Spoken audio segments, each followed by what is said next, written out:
spre față la apocalipsă. Ignoranții își pun căștile, de-al treilea ochi le rămâne soare ca la eclipsă și n-au timp să reacționeze.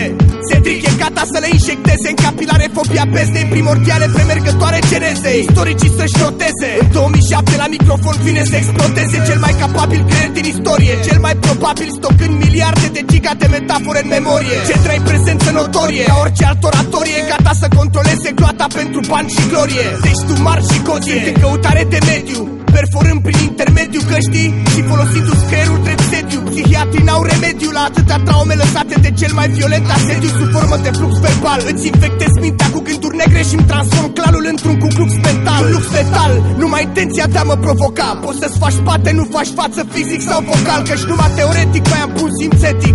Practic sunt inamic cu public numărul 1.